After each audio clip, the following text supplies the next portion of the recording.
every single time. You can do that, Mr. Hyman. Here we go. 3, 2, 1, we fire! My first paintball hits him in the elbow. His hits me in the belly button. Oh my God! Ow! Oh crap! This is a hobby people do with kids? Monsters. All right. I can do this again. Here we go. 3, 2, 1, we fire! Oh, same spot! I might be bleeding. And add insult to my injury, my second shot totally missed him. And this gave me courage to continue. Here's the dumbass logic my brain came up with.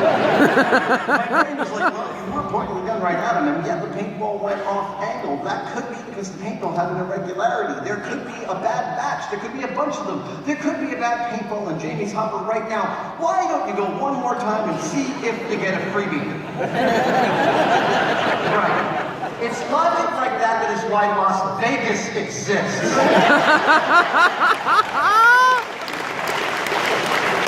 It was a good skeptical clap. I love you. One more time. Here we go. 3, 2, 1. We fire. Ah, I did it. Crap. Ow. Now I know I'm bleeding because they don't make red paintballs. I dropped to one knee in pain and I look up and my whole crew is on one knee. Because they're laughing their ass off.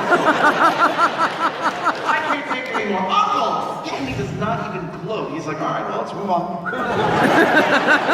And then, as I'm cleaning out the paintball guns, I notice something peculiar. That the gun that I've been firing is set to a lower speed setting than the gun that Jamie's been firing. It's totally my mistake. I don't want to lose face, however, so I tell Jamie, and his response is totally astonishing. He says, well, would it make you feel better to shoot me in the stomach at point-blank range?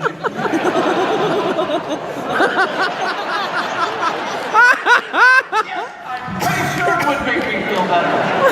I grabbed the gun, I loaded, I powered up, I pointed at his belly button. He lifts his shirt.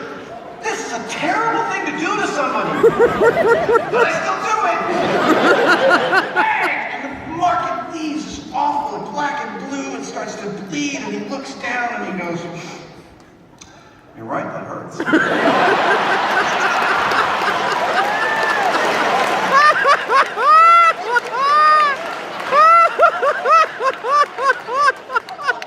as bad.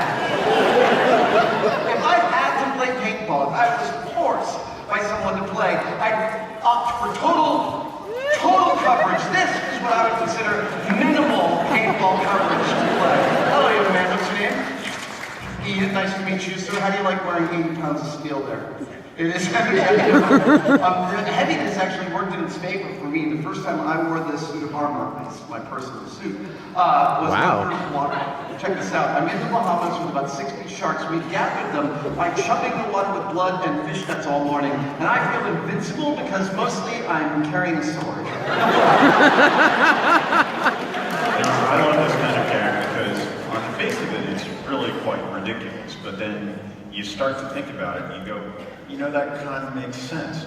We were going to go diving with sharks, and normally we bring appropriate safety equipment for things like that. So in the case of shark diving, you wear a type of chainmail that's not unlike the stuff underneath here. Right, and we were spending a lot of money to buy these chainmail suits. It was very exciting. We were talking to our safety divers before heading to the Bahamas, and they were explaining that they will also have a shark cage on the bottom. And that very likely, at any given moment, they're going to ask us to get in that shark cage. And we're like, how come? We're wearing the shark armor, right? And they're like, yeah, that stuff doesn't really work. And then they explained that yes, the chainmail shark armor does prevent the shark's teeth from piercing your flesh, but it's not like the shark just goes, oh, I can't bite into that, never mind, it'll go away. No, the shark will then thrash back and forth to separate whatever limb he's got from you, and it turns out at that, he will succeed. The only thing he won't succeed at is taking that limb away and eating it and leaving you with a souvenir of your trip. I thought that was unacceptable. Yeah. And so I started going through the exercise of designing what I would consider to be actual shark-proof armor. And I'm thinking plates of metal that I'd bend like so and link them to sections of pipe loosely so you could still move around. But after a few minutes of that, I stopped myself because I realized, heck, that's what this stuff is. So then Jamie calls me and speaks a phrase I am positive is unique in all of any civilization. Hi, it's Jamie. I'm wondering if you're interested in purchasing a set of steel medieval armor to go shark diving in the Bahamas. I like this as a test. Come on, you okay? The best part is, I called my accountant and it was deductible.